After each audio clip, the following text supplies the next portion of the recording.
안녕하세요. 잘본 안과의 정현웅입니다. 오늘 제가 준비한 내용은 덧눈꺼풀에 대한 내용인데요.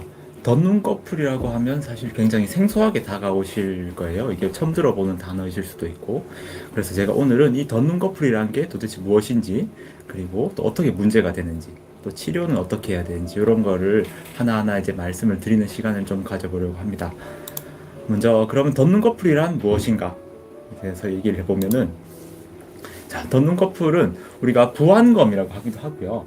또 완벽하게 같은 의미는 아니지만 안검 내반이라고도 얘기를 해요. 안검 내반으로 알고 계시는 분들도 계시고, 또 안검 하수, 흔히들 알고 계시는 눈꺼풀이 처지는 안검 하수랑은 다른 병이라고 보셔야 돼요. 그래서 안검 하수와는 다르다, 그렇게 되고, 덧눈꺼풀의 같은 경우는 눈꺼풀 테 주위에 과도한 피부나 근육이 속눈썹을 안쪽으로 밀어서 눈을 찌르게 되는 질환이라고 말합니다. 자, 보시면은 눈꺼풀이 이제 속눈썹이 눈을 찌르는 질환이 여러 가지가 있는데요. 그 중에서도 피부나 근육이 눈썹을 밀어서 그래서 속눈썹을 찌르게 되는 이런 병을 덧눈꺼풀이라고 부른다는 말이죠. 이해를 좀 돕기 위해서 그림으로 보시게 되면은 이게 정상 눈꺼풀이고요. 지금 속눈썹 방향이 정상적으로 바깥으로 잘 나 있는 게 보입니다. 그리고 오른쪽에 보이시는 그림이 덧눈꺼풀인데요. 보시게 되면 눈꺼풀 앞에 여기 피부랑 근육이 올라오게 되면서 속눈썹을 위로 밀어 올리는 이런 모양을 하고 있어서 우리가 덧눈꺼풀이라고 부르게 됩니다. 사실 이 덧눈꺼풀은 한국 이제 동양인에 많고 서양인에는 굉장히 적은 걸로 되어 있는데요. 그 이유가 이 뼈 모양의 차이에서 기인한다고 해요. 서양인들 같은 경우 동양인보다 광대뼈가 낮고 그리고 눈이 더 크기 때문에 아무래도 동양인들보다 이런 덧눈꺼풀의 발생이 현저히 적다고 하거든요. 자, 그럼 넘어가 보면은 이게 덧눈꺼풀 사진이에요. 사진으로 보시기만 해도 지금 속눈썹이 위로 많이 눈을 많이 찌르는 게 보이실 거예요. 이게 보시게 되면은 초록색 선을 따라서 이렇게 원래 눈꺼풀 선이 이렇게 있다면은 빨간색 선을 따라서 피부 주름이 이렇게 올라와서 속눈썹을 위로 밀어 올리고 있는 걸 보시게 됩니다. 이 영상을 보시고 계시는 부모님들은 오늘 집에 가시면 애들 눈썹 한번 확인해 보세요. 생각보다 이렇게 생긴 눈썹이 굉장히 많아요. 그만큼 흔한 질환이란 뜻이죠. 그래서 만약에 눈썹이 많이 찌르게 된다면은 꼭 진료를 보시러 한번 와서 확인을 해보시는 건 좋을 것 같아요.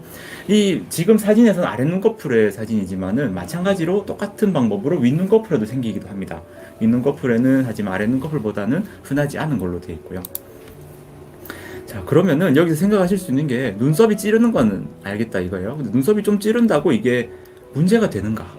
이렇게 생각하실 수가 있잖아요. 눈썹 좀 찌를 수도 있지 이렇게 생각하실 수도 있는데 생각보다 이게 문제가 되는 경우가 많아요. 제가 설명을 드리면은 먼저 눈썹이 닿게 되면은 애들이 눈을 많이 비비게 돼요. 눈을 비비게 되고 그리고 비비면은 이 눈썹들이 계속 눈을 쓸게 되면서 이 자리 지금 사진에 보시면은 눈썹이 닿는 자리에 상처가 많이 나게 돼요. 이 상처가 사실 상처가 깊은 상처는 아니기 때문에 금방 회복이 되는데 문제는 뭐냐면은 오늘 닿는 눈썹이 내일 안 닿진 않잖아요. 그러니까 오늘 닿고 내일 닿고 계속 매일매일 닿다 보면은 이 상처가 반복이 되고 결국은 회복도 더디게 되면서 흉터처럼 남아버릴 수가 있어요. 그걸 우리가 각막 혼탁이라고 부르는데요. 이 부분이 투명해야 될 각막이 뿌옇게 흐려지면서 결국 시력까지 영향을 미칠 수가 있고 또 난시 얘기도 나오는데 난시는 다들 한 번쯤 들어보셨을 건데 이 눈을 자꾸 비빈다든지 상처가 난다든지 이런 걸로 해서 눈에 난시가 또 발생할 수가 있습니다. 자, 그러면은 이 눈썹을 찌르니까 눈썹 잘라주면 되겠네요. 이렇게 생각하실 수가 있어요. 눈썹을 자른다든지 아니면 뽑아주는 방법도 있겠죠. 그래서 먼저 설명을 드리면은 눈썹을 잘라주는 거는 절대 안 돼요. 뽑아주시는 것까지는 이해할 수 있지만 잘라주는 거는 안 된다. 제가 그 이유를 설명을 드리면은 먼저 이렇게 가위로 눈썹을 잘랐다 그죠? 잘라줄 경우에는 이 눈썹 끝이 단면이 날카로워져요. 굉장히 날카로운 단면이 되면서 눈을 더 심하게 긁습니다. 상처도 더 많이 나고요. 선생님 저는 이거 이렇게 안 자르고 끝까지 붙여서 잘랐는데요. 이렇게 얘기하실 수도 있는데 끝까지 붙여서 잘라도 다음 날이 되고 다다음 날이 되고 시간이 지나면서 다시 자라요. 결국 이런 모양이 됩니다. 그러면서 눈에 많은 상처를 내기 때문에 절대로 눈썹을 잘라줘서는 안 된다. 이런 얘기를 드리고요. 그럼 뽑아줄 경우 어떨까요? 이렇게 뽑을 때는 잘라주는 것보다 훨씬 상황이 좋아요. 뽑아주면은 뭐 날카롭게 찌를 일도 없고 눈썹도 없으니까 당장은 괜찮은데 문제는 뭐냐면은 다시 다 납니다. 이게 한 짧게는 한 1주, 2주, 3주 이런 거 지나면서 금방금방 눈썹이 다시 나기 때문에 근본적인 해결이 될 수는 없어요. 또 이게 보통 어린애들이 찌르는 경우가 많기 때문에 이 눈썹을 뽑는 것도 쉬운 일은 아니고요. 그래서 한두 개 정도 찌를 때 얘기지, 눈썹이 많이 찌르면은 뭐다 뽑을 수도 없고, 그죠? 일단은 그런 근본적인 문제 해결은 안 된다. 그러면은 이 선생님, 눈썹을 도대체 어떻게 해야 되나요? 뽑아도 안 되고 잘라도 안 되고 어떻게 하란 말인가요? 이렇게 궁금하실 수 있잖아요. 그러면은 자, 의외로 일단은 기다려 보는 게 답이 될 수가 있어요.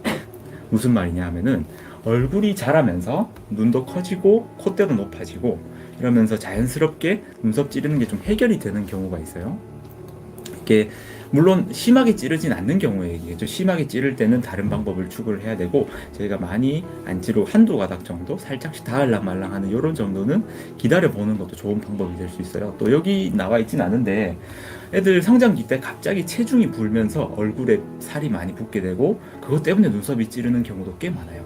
그럴 때는 뭐 근본적으로 한번 다이어트를 해서 살을 살짝 빼본다든지 이런 것도 한 가지 방법이 될 수가 있겠습니다. 그러면은 요거보다 조금 더 찌르는 개수도 좀 더 있고 찌르는 정도가 확실히 있다. 지금처럼 찌르는 건 확실히 보이는데 개수가 많지 않을 때, 이럴 때는 고민을 좀 해봐야 돼요. 이게 뽑는 것도 한 가지 방법이 될 수가 있거든요. 적어도 가만히 놔두는 것보다는 뽑았을 때 확실히 그 눈의 자극을 줄일 수가 있고, 또 만약에 이게 뽑는 게 너무 힘들다, 뭐 한 달마다 뽑는 게 너무 힘이 들다면은 눈썹 뿌리를 아예 타고 들어가서 전기로 태워보는 전기 소작술이라는 방법을 또 고민을 해볼 수가 있는데, 사실 어른들이면 모르겠지만 애들은 또 마취를 해야 되기 때문에 이것도 현실적으로 좀 쉽지 않은 경우가 많다고 그렇게 이해를 하시면 돼요. 그러면은 찌르는 정도도 심하고 개수도 많다, 이만큼 많이 찌른다면은 결국은 수술이에요. 수술을 하는데 덧눈꺼풀 교정술이라고 되어 있고, 수술명이 덧눈꺼풀 교정술. 뭐 복잡하거나 뭐 큰 수술이고 이런 건 아니에요. 오래 걸리는 수술도 아니고요. 수술을 설명을 좀 드리면은, 먼저 눈썹 밑에 이렇게 피부를 절개를 해서 이 피부 주름을 좀 절제를 해내야 돼요. 피부 주름을 제거를 해주고 속눈썹의 방향을 바깥으로 이렇게 돌려내는 수술인데, 자, 사진으로 보시면은 지금 여기 피부 주름 이만큼 올라와 있는 부분을 좀 잘라서 제거를 해주고 그 다음에 눈썹 방향을 교정하고 나온다, 이렇게 이해를 하시면 될 거예요.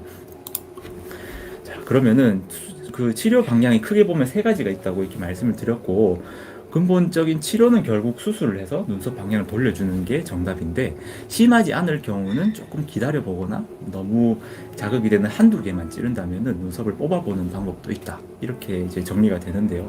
그러면 이게 결정을 해야 되잖아요. 이걸 수술을 할지 아니면 기다려봐야 될지. 이걸 결정하는 게 바로 이제 우리 의사가 할 일이에요. 어느 정도 찌르는지, 또 뭐 나이를 고려하고 각막에 상처는 나 있는지 이런 걸 전반적으로 다 감안을 해서 수술을 할지 아니면은 조금 더 기다려 볼지를 결정을 하는 거예요.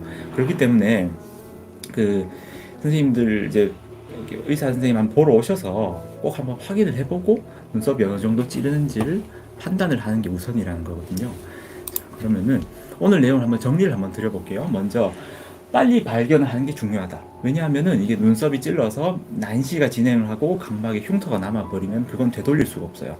그렇기 때문에 반드시 빨리 확인을 해서 문제가 되지 않도록, 또 더 큰 문제가 생기기 전에 치료를 해야 된다는 거고요. 그리고 눈을 비비지 않도록, 눈을 비비게 되면서 결국 각막에 상처가 나고 혼탁이 생기고 난시가 생기고 이런 문제들이 발생하기 때문에 눈을 되도록이면 비비지 않도록, 또 혹시나 이게 눈을 심하게 비비는 애들이 있다면은 꼭 한번 눈썹이 찌르진 않는지 반드시 확인을 해주셔야 된다는 거고요. 그리고 세 번째, 속눈썹은 절대 자르지 마세요. 자, 아까 보셨듯이 눈썹을 잘라줄 경우에는 그 잘린 단면이 매우 날카롭게 눈을 많이 긁기 때문에 절대 자르지 말고 차라리 안 자르고 그대로 두는 게 나아요. 그리고 네 번째, 심할 경우에는 수술을 상담을 받아봐야 된다. 그 판단을 이제 의사가 해서 수술을 해야 될지 아니면은 지켜볼지, 그걸 판단을 하는 게 중요하겠다, 이렇게 말씀을 드렸고요. 그래서 오늘 이렇게 짧은 시간 동안 덧눈꺼풀에 대해서 이렇게 말씀을 드렸는데요. 사실 뭐 주변에 굉장히 흔한 병이에요. 눈썹 찌르는 건 정말 흔하거든요. 우리 애들 주변에 보면은 눈썹 찌르는 애들 엄청 많은데, 언제든지 좀 찌르고 이런 게 발견이 된다면은 카카오톡으로 문의를 주셔도 되고 아니면 전화를 주셔도 좋고 이런 식으로 저희 잘보는안과 연락을 주셔서 진료를 보고 그 다음 치료 방향을 같이 상담을 해나가시는 쪽으로 가는 게 좋을 것 같습니다. 오늘 제가 뭐 설명을 이렇게 짧은 시간 동안 드렸는데 오늘 영상 시청해 주셔서 감사드리고 다음번에도 안과에 대한 알찬 내용을 준비해서 또 찾아뵙도록 하겠습니다. 네, 감사합니다. 네.